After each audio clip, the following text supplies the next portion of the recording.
The cavern breathed around Auric Thorn, its walls pulsing with an otherworldly hum that set his teeth on edge. Stalactites dripped in steady rhythm, their mineral tears echoing like distant drums. He'd descended into these depths, seeking only the rumored caverns of glittering obsidian, an explorer's grail whispered about in dimly lit taverns back on Earth's last frontier colony. But nothing in his training, nothing in his wildest dreams had prepared him for what he found. He paused at the sight of the monolithic shard jutting from the cavern floor, a blade of perfectly framed obsidian embedded in a ring of luminescent glyphs.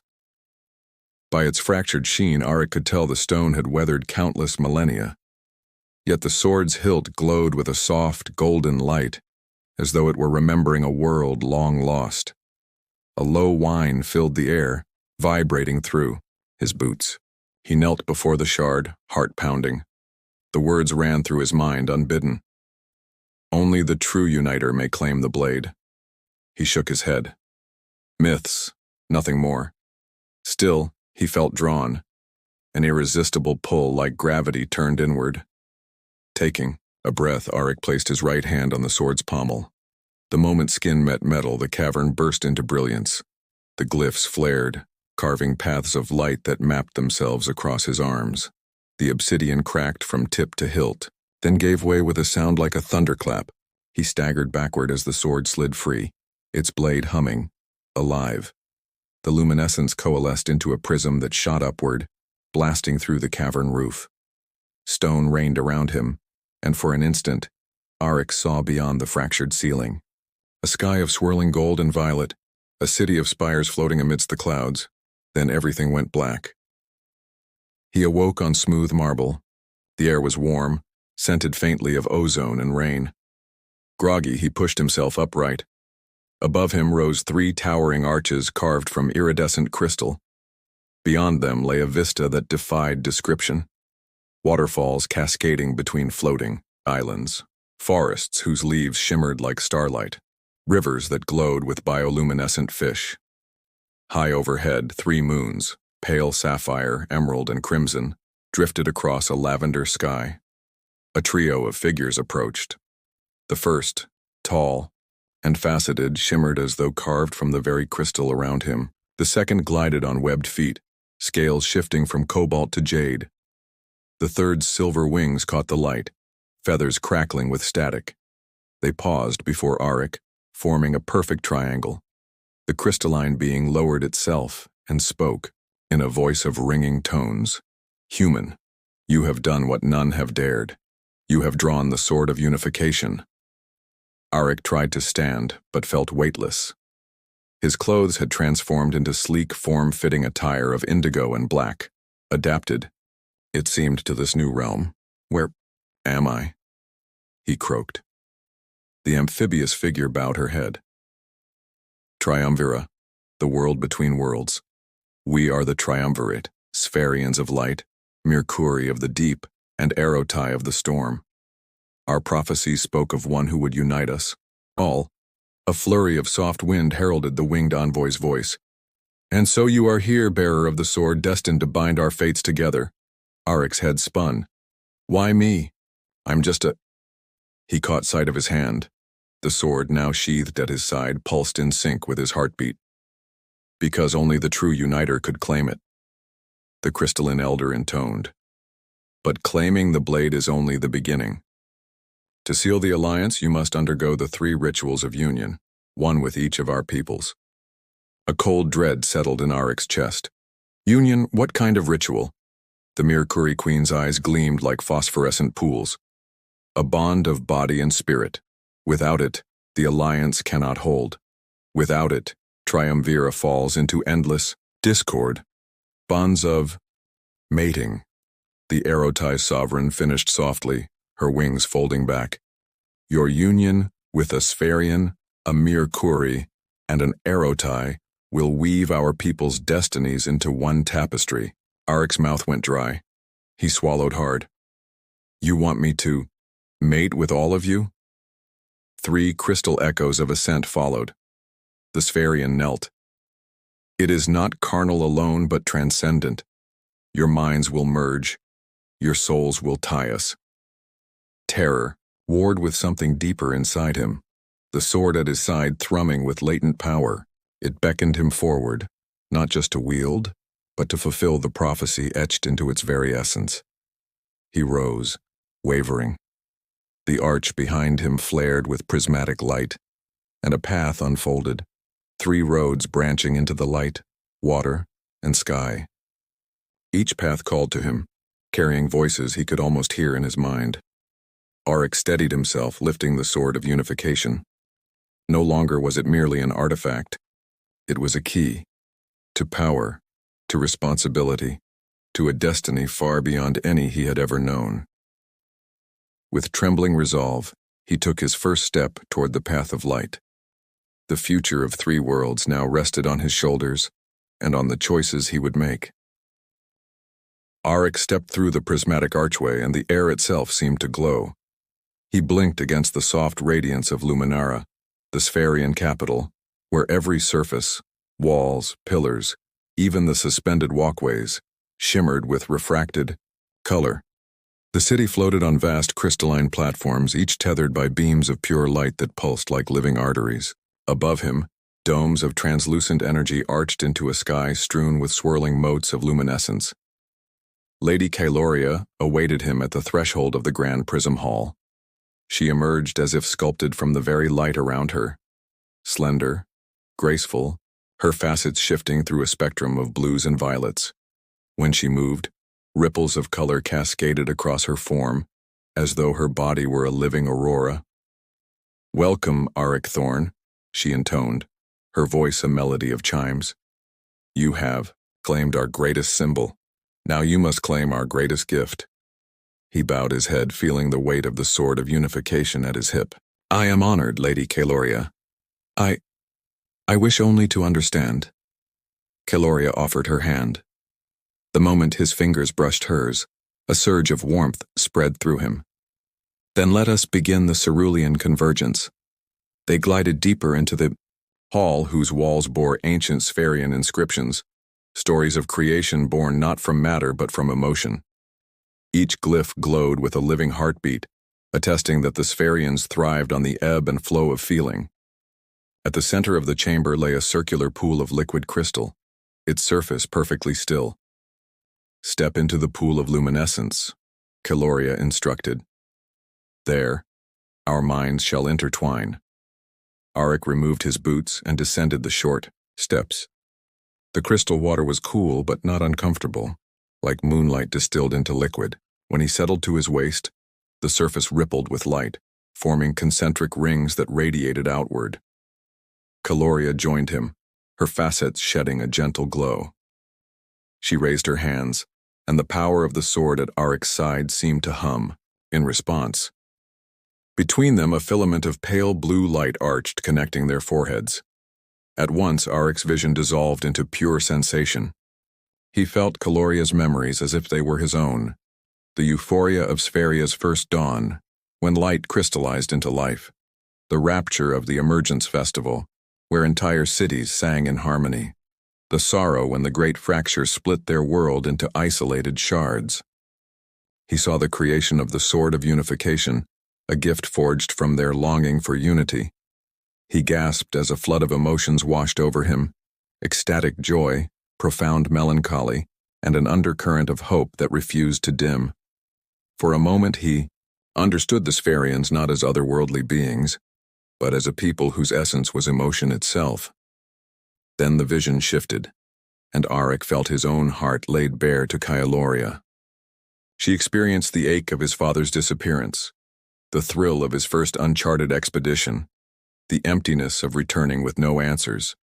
She felt his loneliness, how he clung to purpose on the fringes of human space. And she understood why he had been drawn to this blade, to this world. When the filament of light dissipated, Auric opened his eyes to find Caloria weeping crystalline tears.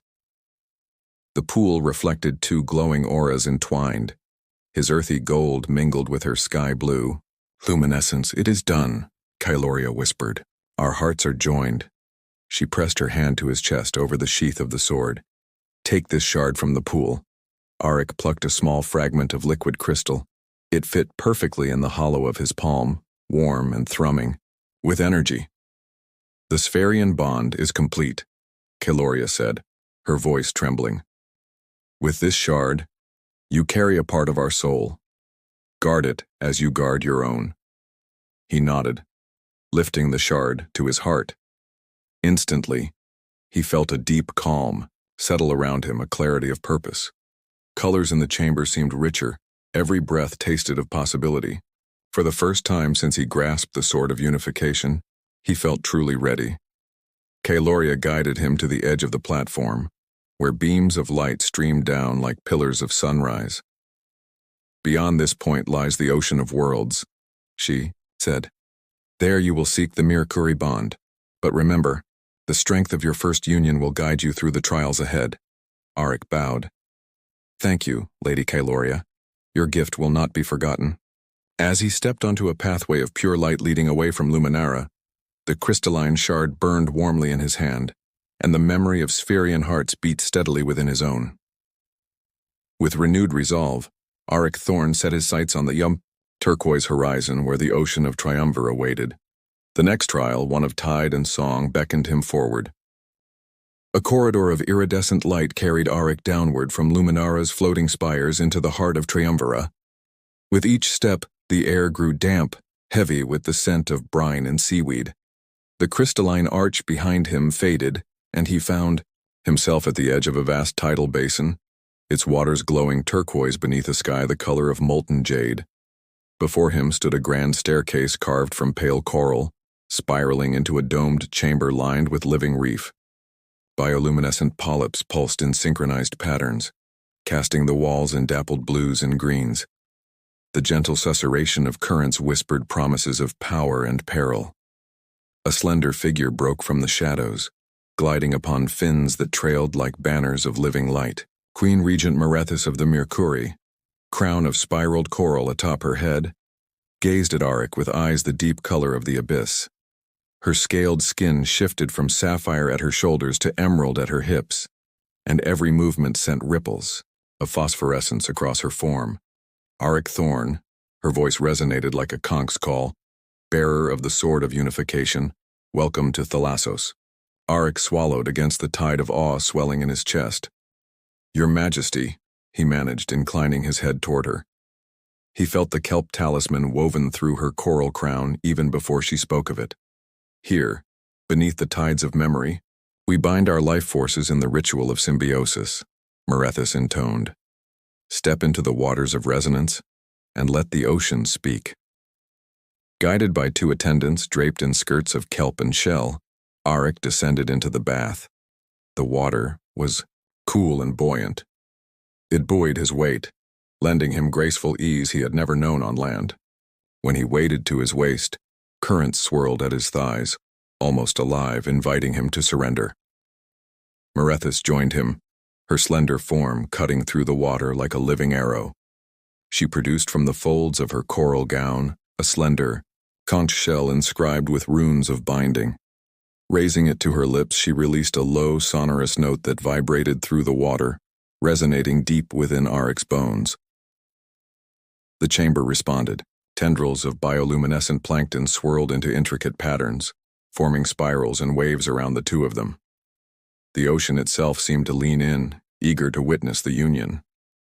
"Close your eyes," Marethis instructed softly, "and feel the song of tides." Obediently, Auric shut out the shifting lights and allowed the vibration to guide him. He felt his heartbeat synchronize with the conch's pulse. Then, as Marethis pressed her palm against his sternum, he sensed her life force, like a slow, inexorable current winding through his veins. In turn, he offered hers the warmth of his blood, the pulse of his lungs, the rhythm of his footsteps. Across countless worlds, a shiver of electric energy shot through him. He glimpsed in a kaleidoscope of imagery. Coral kingdoms rising and falling, leviathans gliding beneath sunlit waves, Mercury ancestors forging pacts with the ocean's depths. He heard the ocean's laughter in the spray of breakers, its lament in the hush of midnight tides, its roar in the fury of storm-swept seas, and Marethis felt the earth-bound memories that had shaped him, The arid heat of desert expeditions, the crackle of static in starship corridors, the quiet of a lonely cabin under a cold moon. She understood why a human heart could fill with longing for connection, why he had been chosen by the sword of unification. When the song reached its crescendo, Marithis and Arik released the conch in unison. It sank into the depths as the waters stilled. He opened his eyes to find her smiling, scales gleaming with fresh luminescence. "Rise, uniter," she whispered. "Our life forces are entwined." As they emerged onto the coral steps, she pressed into his palm a slender tendril of living kelp, its veins glowing turquoise. "This talisman holds the essence of our bond. When you draw upon it, feel my strength and remember that I draw upon yours in return." Arik clasped the talisman to his chest, water sluicing from his hair.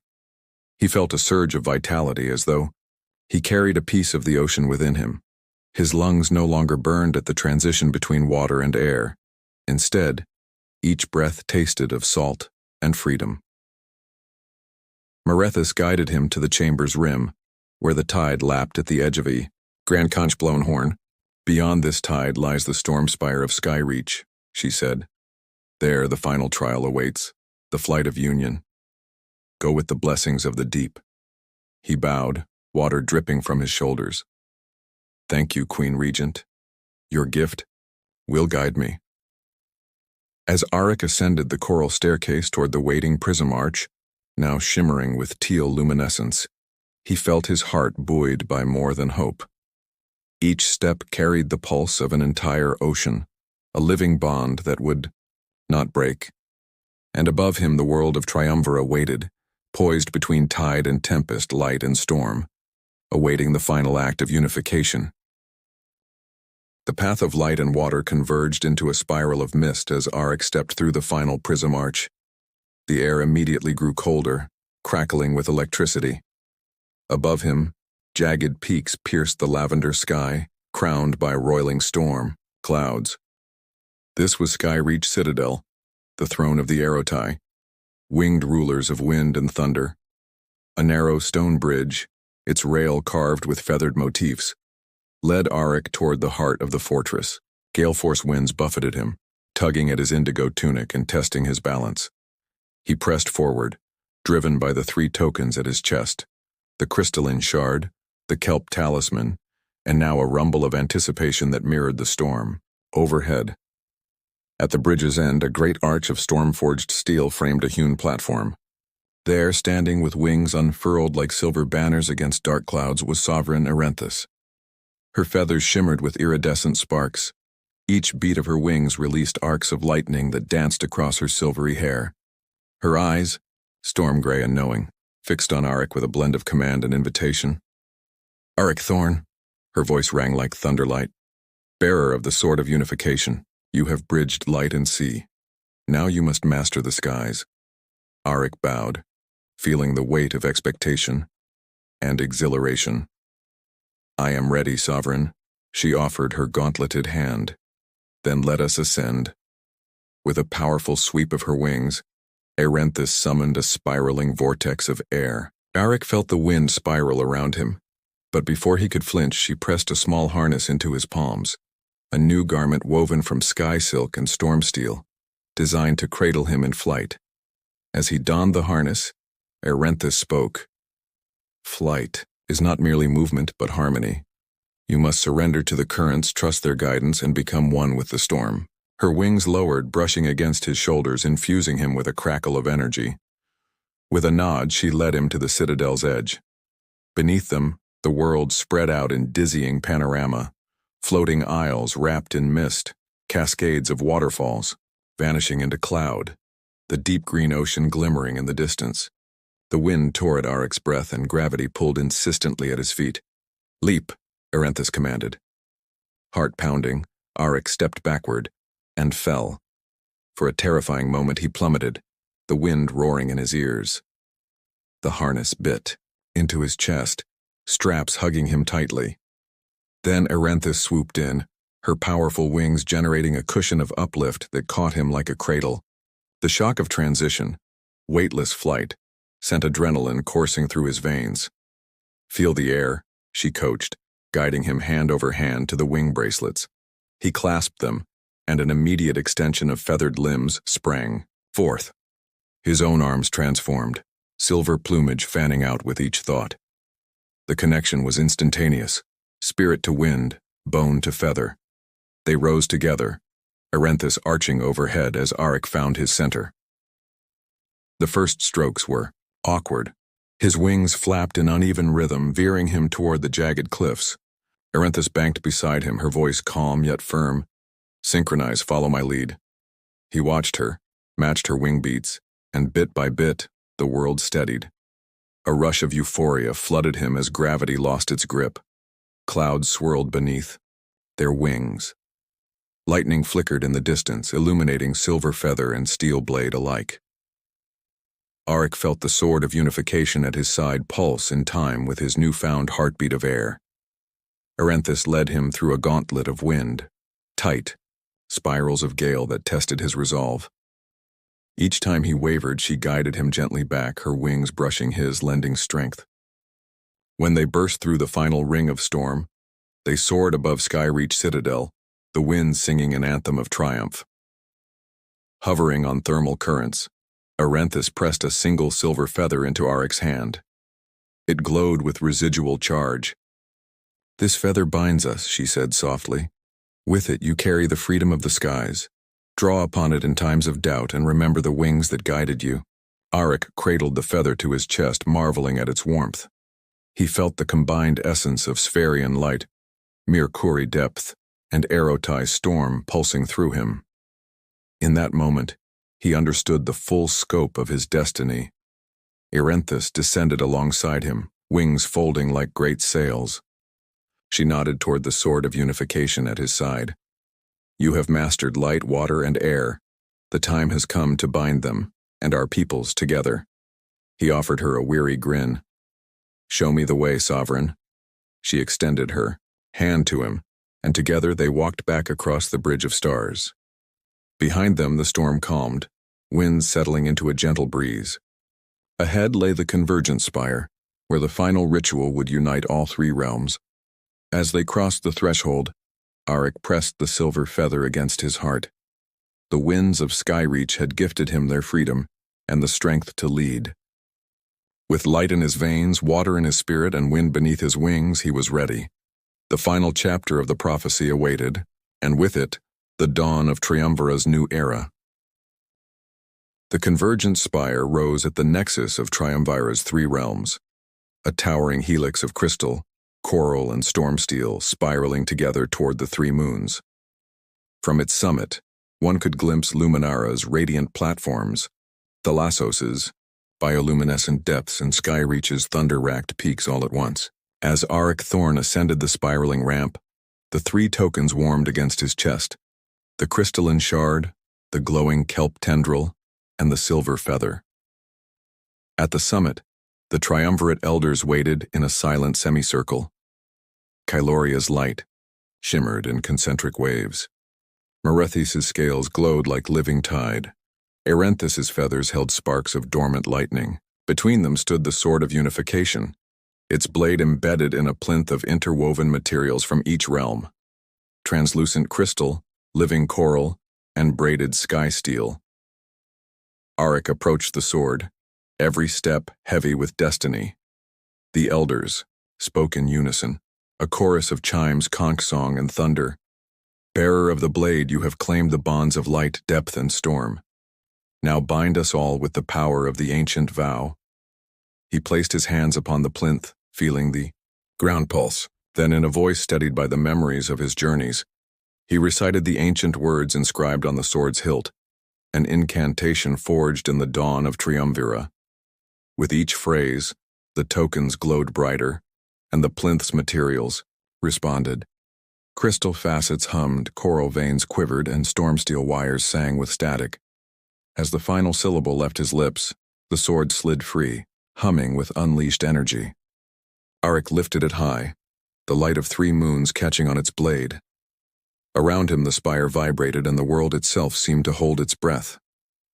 Suddenly Kyloria stepped forward. She placed her hands upon Arik's, guiding the sword toward her heart. A beam of azure light flowed from her essence into the blade. Emotion crystallized into pure energy. Next, Marethys pressed the kelp tendril against the sword's guard, and a surge of turquoise current coursed along the blade. Life force, of the deep woven into metal. Finally, Arenthus laid the silver feather at the sword's pommel, and a flash of lightning danced along its edge. Wind and tempest bound to steel. 3 streams of energy converged in the blade, fusing into a prismatic radiance so bright it banished shadow. Auric felt the combined will of all 3 realms pour into him. The Spherian desire for unity, the Mirkuri's life-giving harmony, and the Erotai's freedom of the skies. His heart thundered in time with the sword's pulse. Then, with steady resolve, he drove the sword of unification back into the plinth. The impact sent a shockwave through the spire, rippling outward across Triumvira's realms. Crystal towers hummed with newfound resonance. Ocean waves rose in synchronized surge. Storm clouds parted, revealing golden sunlight that danced across the skies. As the light faded, Auric found himself surrounded by the elders, their auras now tinged with the other 2 realms' energies. Kyloria's light rippled with aqua glints, Marethys' scales shimmered with storm silver, Arenthus' feathers caught prismatic hues. They bowed to him in respect, no longer separate rulers but partners in a shared destiny. The platforms of Luminara anchored to coral struts below. Thalassos' reefs bloomed into crystalline gardens. Skyreach's storm clouds solidified into floating isles sealed with coral arches. Bridges forged of living light, turning tides and gentle breezes linked the 3 domains. In that instant, Triumvira became whole. Auric withdrew the sword once more, now sheathed in a scabbard braided with crystal filaments, kelp fiber, and sky steel chain. He looked to Kyloria, Marethys, and Arenthus, his partners in mind, body, and spirit. Each nodded, their gazes warm with trust and hope. Triumvira stands united, Auric proclaimed, voice carrying across the spire. Let this alliance endure as long as the stars burn above us and the tides pulse below. A cheer rose, an echo of crystalline tones, ocean song, and storm's roar, melding into a triumphant anthem. Above, the 3 moons aligned for a fleeting moment, their light weaving a ribbon of spectral color across the sky. Auric lowered his sword and stepped back. The elders joined hands, forming a circle around him. Light, water, and wind swirled about their feet, entwining in an eternal dance. From the center of the circle, a single bloom of prism lotus unfurled, a living testament to their union. As the ceremony closed, Auric felt a gentle warmth bloom in his chest. He had come seeking answers to his own loneliness. He found a purpose that spanned worlds. In the eyes of his 3 partners, he saw the promise of a future shaped not by conquest but by communion. Together, they watched the dawn of Triumvira's new era, a world forever bound by light, tide, and storm, and by the human who dared to wield the ancient sword and seal their fates in union.